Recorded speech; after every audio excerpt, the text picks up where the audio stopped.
नमस्कार मित्रांनो, मी प्रथमेश. शिरतोडे गावरान पोल्ट्री फार्म आपलं पेज म्हणजे नक्कीच नवीन काहीतरी. तर मित्रांनो, आज आपण एका अशाच आजाराबद्दल माहिती पाहणार आहोत.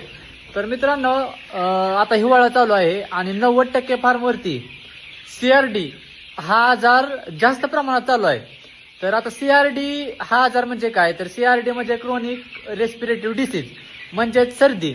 तर सर्दी हा आजार कसा होतो, तर मित्रांनो, आपल्या फार्मवर मध्ये धुळीचं प्रमाण जास्त असेल किंवा थंड पाणी देण्यात आले, वातावरणात बदल झाला, थंडीच्या दिवसात आपलं टेम्परेचर मेंटेन न केल्यामुळे सर्दीचा प्रॉब्लेम येऊ शकतो. तर आता सर्दी हा प्रॉब्लेम ओळखायचा कसा, म्हणजे सर्दी हा आजार कसा आहे, तर मित्रांनो त्याची लक्षणं अशी आहेत.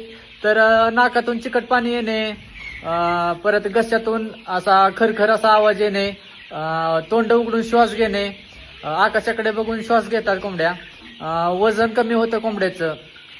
आणि जर हा आजार आपण लवकर नाही बघितला तर या आजारामध्ये मॉर्टिलिटी सुद्धा पक्ष्यांची होऊ शकते.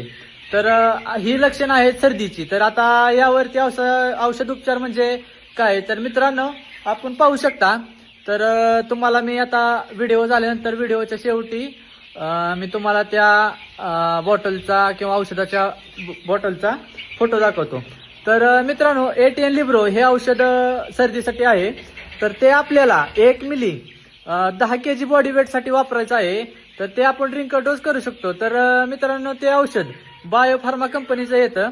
तर ते औषध आपल्याला 3 ते 5 दिवस रेग्युलर वापरायचं आहे, तरच आपल्याला सर्दीवरती फरक जाणवू शकतो. तर मित्रांनो, आता मी तुम्हाला त्या बॉटलचा फोटो दाखवतो. तर मित्रांनो, ही आहे ती बॉटल ATN लिब्रो. तर बायोफार्मा कंपनीची ही बॉटल येते, 1 लिटरमध्ये येते. तर तुम्ही आपल्या पक्ष्यांना वजनानुसार म्हणजे 1 मिली 10 kg बॉडी वेटसाठी देऊ शकता. तर मित्रांनो, व्हिडिओ कसा वाटला आणि माहिती कशी वाटली, आवडल्यास नक्की लाईक करा, शेअर करा आणि कोणाचे काही प्रॉब्लेम असतील तर कमेंटमध्ये नक्की सांगा. तर आपल्या पेजला नवीन असाल तर फॉलो करून घ्या, सबस्क्राईब करा, जेणेकरून अशीच नवीन नवीन माहिती आपल्या पेजला दररोज येत जाईल. तर धन्यवाद मित्रांनो, भेटूया नेक्स्ट व्हिडिओमध्ये.